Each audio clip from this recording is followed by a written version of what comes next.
Bonjour à toutes et à tous l'équipe, j'espère que vous allez bien. Pour cette nouvelle vidéo, on se retrouve pour parler du Tour de France 2026 de cyclisme. Vous savez, comme chaque année, on suit le Tour de France. On va déjà s'intéresser au parcours qu'on vient de découvrir. Alors, c'était un petit peu avant, c'était en octobre. On n'a pas forcément évoqué ce sujet sur la chaîne YouTube, mais c'est l'occasion de revenir dessus. Avec un parcours assez atypique, le nord de la France sera vraiment délaissé. Le nord-est, le nord-ouest et surtout la façade atlantique totalement délaissée de ce parcours 2026 avec donc le plus au nord, Thoiry et Paris en termes de ville, vous le voyez sur le tracé ici. Donc c'est vrai que c'est pas vraiment le Tour de France, mais ça c'était le cas vraiment ces dernières années, avec donc une partie de la France totalement délaissée, on le voit parfaitement avec cette carte sous les yeux. Départ en Espagne, c'est aussi la raison pour laquelle on a moins de paysages français qui sont à reporter. C'est un peu les départs à l'étranger. Alors ça, il y a des pour, il y a des contre. C'est vrai que c'est sympa pour le spectacle, mais voilà, c'est plus vraiment le Tour de France et ça, c'est de plus en plus, mais c'est à but commercial, vous l'avez compris, je pense aussi.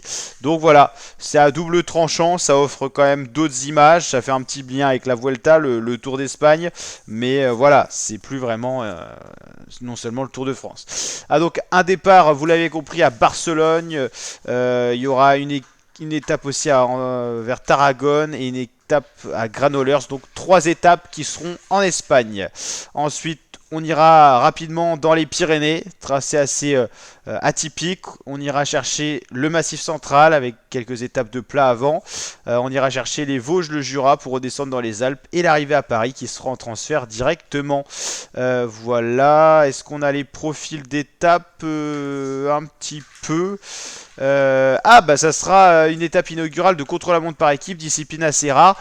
Contre-la-montre par équipe pour inaugurer le départ du Tour de France, c'est assez inédit comme format et c'est assez rare. Ok, donc ça va être sympathique entre Barcelone, le Forum et Barcelone, cause du stade olympique. Ah bah j'y suis allé, c'est le stade où notamment le FC Barcelone joue pendant les réparations du stade officiel. Donc c'est très très beau, il y a une très belle vue sur toute la façade de la plage et tout ça, enfin la mer et tout, c'est magnifique. L'étape 2, Tarragone-Barcelone, les profils sont pas encore sortis forcément, c'est ça, j'étais étonné de voir le profil justement de cette étape 1. Tarragone-Barcelone, Granollers-Les Angles, ben on a le profil là. Transition Espagne-France avec déjà quelques ascensions Pyrénées-Orientales. C'est un profil assez inédit. On aura la montagne très tôt. On débute déjà par un contre-la-montre par équipe. Ensuite, on a un peu de plat. On va directement attaquer les Pyrénées. Regardez là, une étape aussi vallonnée pour l'étape 4. On va pas s'ennuyer. Il y aura des étapes ouvertes vallonnées pour les baroudeurs. Les baroudeurs seront à la fête. L'étape 5, où on a la ville la plus parcourue par le Tour de France, Pau. Et donc départ à Lannemezan pour arriver à Pau. Étape de plaine. Ça fera du bien aussi aux sprinters, vous l'avez compris. Étape de montagne, on n'a pas encore le profil Pau, Gavarnie-Gèdre. Pau, c'est un carrefour.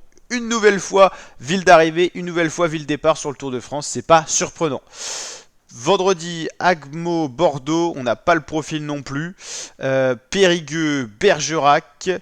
Ouais, on n'a pas beaucoup de profils pour l'instant, on connaît juste les villes départ, ville arrivée. Malmort, Ussel, ben on a là le profil qui est sorti. Alors, m'expliquez pas pourquoi certains profils sont dispo sur le site officiel du Tour de France, je ne sais pas. Mais on en profite en tout cas pour ce qui est disponible. Assez vallonné, mais pas pour les grimpeurs, vous l'avez compris. Première étape de repos le lundi, c'est la traditionnelle journée de repos. Étape 10, Aurillac, le Lioran. Voilà, on va aller du côté des Vosges et du Jura, ça va être sympathique. C'est de la moyenne montagne.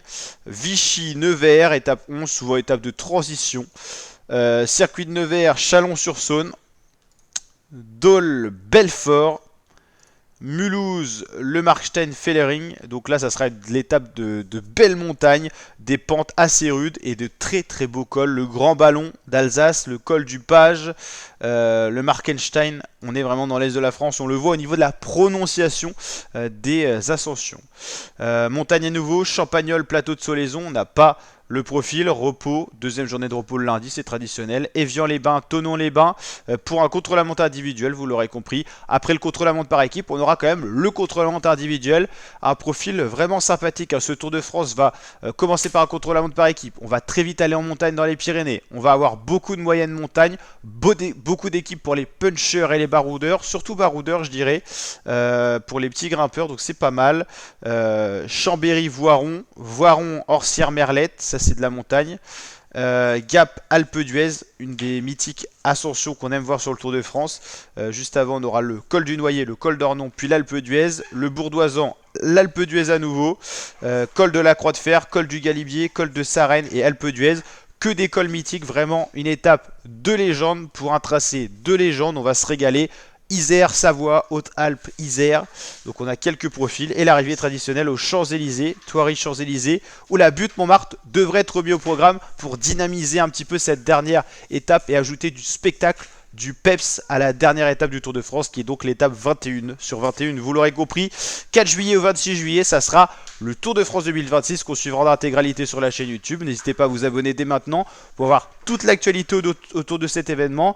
On va découvrir ensemble tous les profils d'étapes, les équipes qui vont être participantes à ce tour-là, et puis on suivra bien sûr le Tour d'Italie, le Giro et le Tour d'Espagne, Vuelta. Donc n'hésitez pas à vous abonner pour suivre tout ça sur la chaîne YouTube. Sport, cyclisme, c'est au bon endroit, il suffit de vous abonner, liker, commenter, partager. Ciao l'équipe, portez-vous bien.